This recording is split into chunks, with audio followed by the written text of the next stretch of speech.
आज एक सच बात कबूल करते हैं कि हम सबको टीवी सीरियल्स देखना बहुत पसंद है। मम्मी के साथ बैठकर टीवी सीरियल्स का कलेश देखने में जो मजा आता है वो नेटफ्लिक्स के हाई बजट सीरीज देखने में कहाँ मिलेगा। मतलब हमें पता है कि ये सीरियल्स कितने प्रेडिक्टेबल है और कैसे एक ही कहानी को अलग अलग तरीके से प्रेजेंट किया जाता है, बट फिर भी हम ये सीरियल्स देखते ही हैं। फॉर एग्जाम्पल, ये एक लड़का और दो लड़कियों की कहानी का फॉर्मूला कितने सारे सीरियल्स में हमें दिखता है।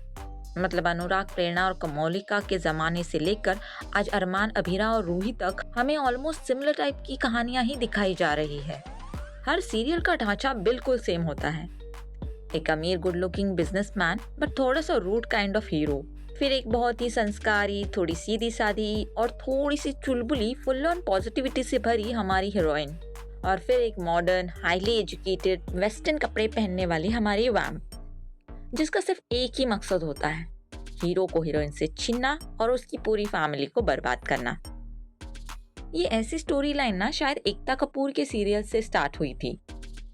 आपको 2001 में आई कसौटी जिंदगी सीरियल का आइकॉनिक प्रेरणा, अनुराग और कमोलिका का ट्रायंगल तो पता ही है।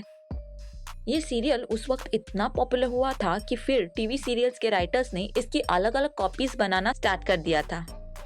फॉर एग्जाम्पल, 2008 में आई सीरियल उत्तरन, जहाँ दो सहेलियां इच्छा और तपस्या दोनों ही वीर सिंह बुंदेला के लिए लड़ रही थी। जहाँ इच्छा थी हमारी सीधी सादी संस्कारी लड़की और तपस्या थी चंद चालाक वैम्प। फिर 2014 में और एक बालाजी प्रोडक्शंस का पॉपुलर शो आया था, कुमकुम भाग्य, जहाँ अभी द रॉक स्टार हमेशा प्रज्ञा और तनु के बीच में फंसा रहा। एंड बालाजी प्रोडक्शन ने अपने इस ट्रायंगल फॉर्मूला को अपने बहुत सारे सीरियल्स में किसी ना किसी पॉइंट पे यूज किया है। लाइक ये है मोहब्बतें, इस शो की एक्चुअल स्टोरी तो रूही की कस्टडी की थी, लेकिन बाद में बहुत सारे ऐसे ट्रैक्स इंट्रोड्यूस किए गए थे जहां शगुन रमन को इशिता से छीनना चाहती थी। Then how can you forget popular serial Pavitra Rishta की सेकेंड जनरेशन।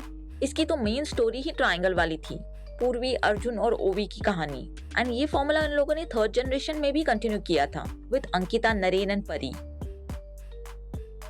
फिर 2009 में आई सीरियल ये रिश्ता क्या कहलाता है कि नैतिक अक्षरा को देख के लगा कि कुछ तो अलग और इंटरेस्टिंग है, but this was only until the generation leave. Second generation में नायरा के साथ साथ गायू को भी कार्तिक पसंद था, बट थैंकफुली राइटर्स ने गायू को वैम्प नहीं बनाया एंड गायू step back when she knew कि नायरा और कार्तिक एक दूसरे को चाहते हैं।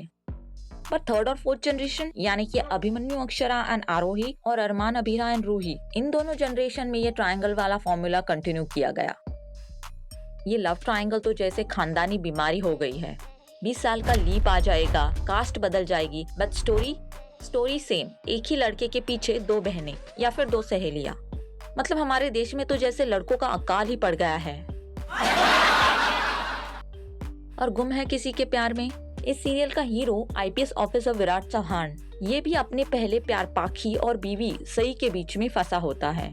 और हम पॉपुलर शो इमली को कैसे भूल सकते हैं। राइटर्स पत्रकार आदित्य कुमार त्रिपाठी को गन पॉइंट पर गांव में इमली से शादी करनी पड़ती है और शहर आकर वो इस सच को छुपाता है और अपनी फियांसे मालिनी से दूसरी शादी करता है। और मालिनी करने वाले इस आदित्य को सडनली रियलाइज होता है कि मालिनी के लिए उसको कोई फीलिंग्स ही नहीं है एंड अब उसे सडनली इमली से प्यार हो गया है। एंड ऑब्वियसली इसके बाद क्या होगा, मालिनी बन जाती है वैम्प। इस आदित्य कुमार त्रिपाठी के कैरेक्टर को तो इतना कंफ्यूज दिखाया गया है ना, must say what a script. Seriously in TV serial के राइटर्स को मैं सलाम करना चाहती हूँ। कहाँ से आते हैं ये यूनिक आइडियाज इनके दिमाग में, लेकिन गलती भी तो हमारी ही है। हम कंप्लेन करते हैं, मीम्स बनाते हैं, रोस्ट करते, लेकिन शाम होते ही अपनी मम्मी के साथ यही सीरियल्स देखने बैठ जाते हैं। सो अगर आप मुझसे अग्री करते हो तो वीडियो को लाइक जरूर कीजिए और कमेंट करके बताइए कि कौन से ट्रायंगल वाली सीरीज ने आपका दिमाग का ऑलमोस्ट सही कर दिया है। और चैनल को सब्सक्राइब भी जरूर कीजिए। मिलते हैं अगले वीडियो में एक छोटे से लीप के बाद। Till then, bye bye.